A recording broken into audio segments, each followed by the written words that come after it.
जय जगन्नाथ बंधुगण आपण समस्त को आम चैनल को स्वागत। आशा करुछि प्रभु जगन्नाथ कृपारू आपण माने समस्ते भलरे थिबे। बंधुगण आज आम जानिबा 7 जून 2026 रविवार दिन द्वादश राशि राशिफल विषय।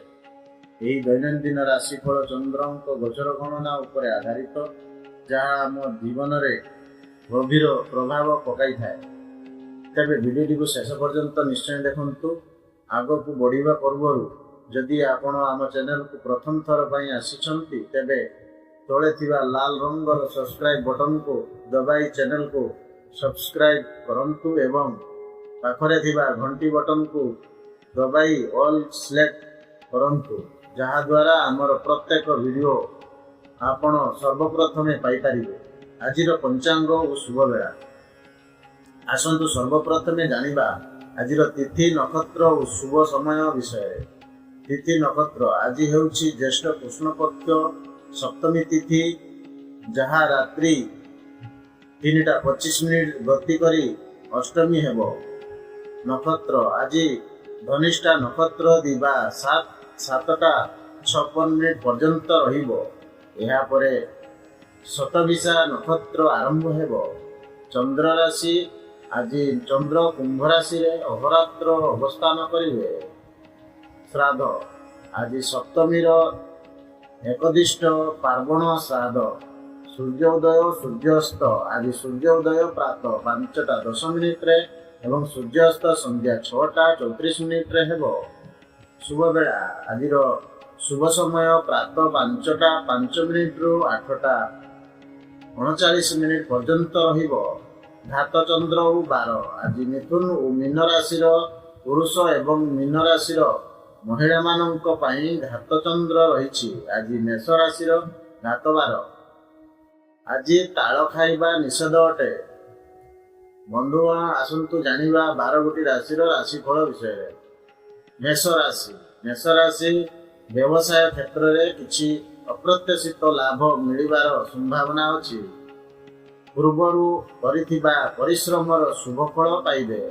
साक्षात्कार रे सफलता मिलिबो एवं परिवारर पूर्ण समर्थन पाइबे। आर्थिक स्थिति मजबूत हेबो एवं सोशल मीडिया रे आपणकर ख्याति बढ़िबो। स्वास्थ्य अनुकूल रहिबो। प्रतिकार आज आपण ओम आदित्याय नमः महामंत्र जप करंतु शुभ फल मिलिबो।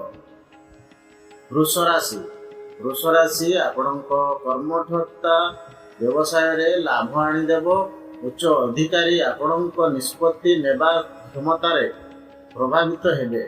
परिवार रे कौनसी सुखद समाचार मिलिबो। प्रेम जीवन रे समयर अभाव जुगु सामान्य समस्या देखा देई पारे।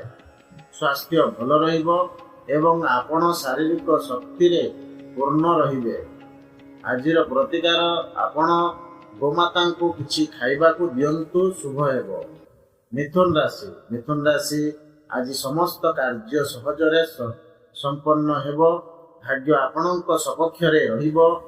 सांबादिकता एवं लेखालेखी सह जड़ित व्यक्ति विशेष सम्मान पाइबे। व्यवसाय रे पुराना बाधा दूर हेबो। प्रेम संबंध रे सतर्क रुहंतु, अन्यथा मनांतर हुई पारे। छात्र छात्री माने निज पसंदर क्षेत्र रे आग को बढ़िबे। पेट जनित समस्या देखा दी पारे। आजिर प्रतिकार गोमाता को खाद्य प्रदान करंतु शुभ फल मिलिबो। कर्कट राशि चाकरी एवं व्यवसाय रे किछि अनावश्यक बाधा सृष्टि हुई पारे।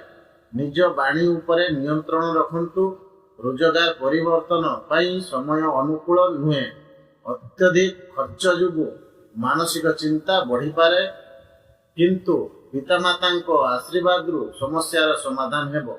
आजिर प्रतिकार सूर्यदेव को जल अर्पण करंतु समस्या दूर हेबो।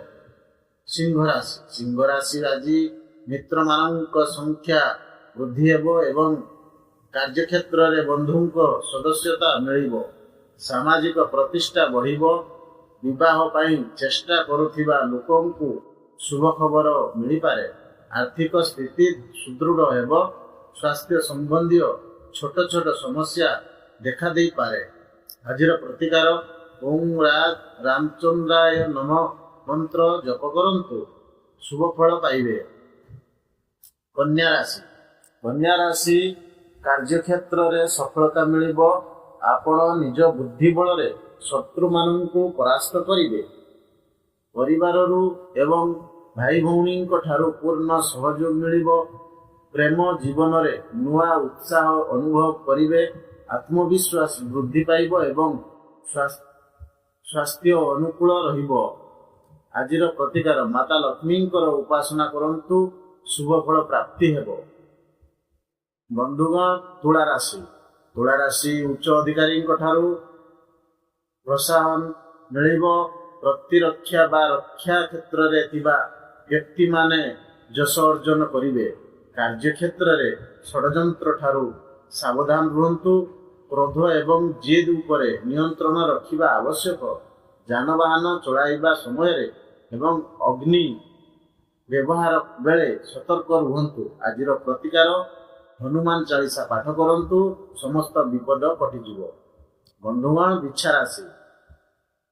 ବିଛା ରାଶି ଆଜି ଆପଣଙ୍କୁ ନିଜ ସ୍ୱଭାବ ଏବଂ କାର୍ଯ୍ୟଶୈଳୀର ସମୀକ୍ଷା କରିବାକୁ ସୁଯୋଗ ମିଳିବ। ପରିବାର ସହିତ ଭଲ ସମୟ କଟିବ। ଘରର କୌଣସି ସଦସ୍ୟଙ୍କ ସ୍ୱାସ୍ଥ୍ୟକୁ ନେଇ ସାମାନ୍ୟ ଚିନ୍ତା ରହିପାରେ। ଆର୍ଥିକ କ୍ଷେତ୍ରରେ ସାମାନ୍ୟ ଅସ୍ଥାୟୀ ବାଧା ଆସିପାରେ, ତେଣୁ ମନକୁ ଶାନ୍ତ ରଖନ୍ତୁ। ଆଜିର ପ୍ରତିକାର ଭଗବାନ ଗଣେଶଙ୍କ ଉପାସନା କରନ୍ତୁ, ଶୁଭ ହେବ। ଧନୁରାଶି। ଧନୁରାଶି ସମାଜରେ ମାନ ସମ୍ମାନ ଓ ଯଶ ବୃଦ୍ଧି ପାଇବ। ସମାଜ ସେବାରେ ମନ ବଳାଇବେ। ରାଜନୀତି ସହ ଜଡ଼ିତ ବ୍ୟକ୍ତିଙ୍କ ପ୍ରଭାବ ବଢ଼ିବ। ପ୍ରେମ ଜୀବନ ଓ ପାରିବାରିକ ଜୀବନରେ ମଧୁରତା ଆସିବ। ଆର୍ଥିକ ସ୍ଥିତି ସୁଦୃଢ଼ ରହିବ ଏବଂ ଧନ ସଞ୍ଚୟ କରିବାରେ ସଫଳ ହେବେ। ଅଯଥା ବିବାଦରୁ ଦୂରେଇ ରୁହନ୍ତୁ।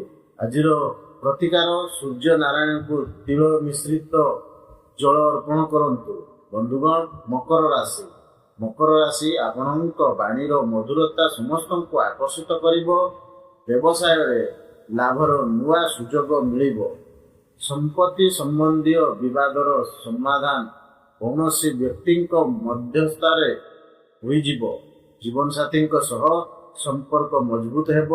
ଆର୍ଥିକ ସ୍ଥିତି ଭଲ ରହିବ ଏବଂ ସ୍ୱାସ୍ଥ୍ୟ ଅନୁକୂଳ ରହିବ। ଆଜିର ପ୍ରତିକାର ଆପଣ ହନୁମାନ ଚାଳିଶା ପାଠ କରନ୍ତୁ, ଶୁଭ ଫଳ ମିଳିବ। ବନ୍ଧୁଗଣ, କୁମ୍ଭ ରାଶି। କୁମ୍ଭ ରାଶି ବ୍ୟବସାୟରେ ଆସୁଥିବା ପରିବର୍ତ୍ତନ ଆପଣଙ୍କ ପାଇଁ ସକାରାତ୍ମକ ଫଳ ଆଣିଦେବ। ରାଜନୀତି ସହ ଜଡ଼ିତ ବ୍ୟକ୍ତିମାନେ ବିଶେଷ ଲାଭବାନ ହେବେ। ପାରିବାରିକ ସୁଖ ସମୃଦ୍ଧି ବୃଦ୍ଧି ପାଇବ। ପୁରାତନ ସମ୍ପତ୍ତି ମିଳିବାର ଯୋଗ ଅଛି। ନଗଦ ଟଙ୍କାର ସମସ୍ୟା ଦୂର ହେବ, କିନ୍ତୁ ସ୍ୱାସ୍ଥ୍ୟରେ ସାମାନ୍ୟ ଶାରୀରିକ ପୀଡ଼ା ଅନୁଭବ ହୋଇପାରେ। ଆଜିର ପ୍ରତିକାର ବଜରଙ୍ଗ ବାଣ ପାଠ କରନ୍ତୁ, ସବୁ ଶୁଭ ହେବ। ବନ୍ଧୁଗଣ, ମୀନ ରାଶି। ମୀନ ରାଶି ବ୍ୟବସାୟ ସମ୍ବନ୍ଧୀୟ ସମସ୍ୟା ଯୋଗୁଁ ମନ ସାମାନ୍ୟ ଚିନ୍ତିତ ରହିପାରେ। କାର୍ଯ୍ୟକ୍ଷେତ୍ରରେ ସହକର୍ମୀଙ୍କ ସହ ଆଲୋଚନା କରନ୍ତୁ। ଜିଦ୍ ଏବଂ କ୍ରୋଧ ଉପରେ ନିୟନ୍ତ୍ରଣ ରଖନ୍ତୁ। ପରିବାରର ବଡ଼ ସଦସ୍ୟଙ୍କ ସ୍ୱାସ୍ଥ୍ୟ ପ୍ରତି ଧ୍ୟାନ ଦିଅନ୍ତୁ। ରୋଜଗାର ପାଇଁ କରୁଥିବା ଚେଷ୍ଟାରେ ଏକାଗ୍ରତା ରଖିଲେ ସଫଳତା ମିଳିବ। ବନ୍ଧୁଗଣ, ଆଜିର ପ୍ରତିକାର ମାତା ଲକ୍ଷ୍ମୀଙ୍କୁ ନାଲି ରଙ୍ଗର ଫୁଲ ଅର୍ପଣ କରନ୍ତୁ, ମାନସିକ ଶାନ୍ତି ମିଳିବ। ବନ୍ଧୁଗଣ, ଏହା ଥିଲା ଆଜିର ଦ୍ୱାଦଶ ରାଶିର ସମ୍ପୂର୍ଣ୍ଣ ରାଶିଫଳ। ଯଦି ଆପଣଙ୍କୁ ଏହି ଭିଡ଼ିଓଟି ଭଲ ଲାଗିଥାଏ ତେବେ ଗୋଟିଏ ଲାଇକ୍ କରନ୍ତୁ, ସାଙ୍ଗମାନଙ୍କ ସହ ସେୟାର କରନ୍ତୁ ଏବଂ କମେଣ୍ଟରେ ଜୟ ଜଗନ୍ନାଥ ନିଶ୍ଚୟ ଲେଖନ୍ତୁ। ପୁଣି ଦେଖା ହେବ ଆଗାମୀ ଭିଡ଼ିଓରେ। ସେ ପର୍ଯ୍ୟନ୍ତ ବିଦାୟ ଦିଅନ୍ତୁ। ଜୟ ଜଗନ୍ନାଥ, ଜୟ ମା ଲକ୍ଷ୍ମୀ, ଧନ୍ୟବାଦ।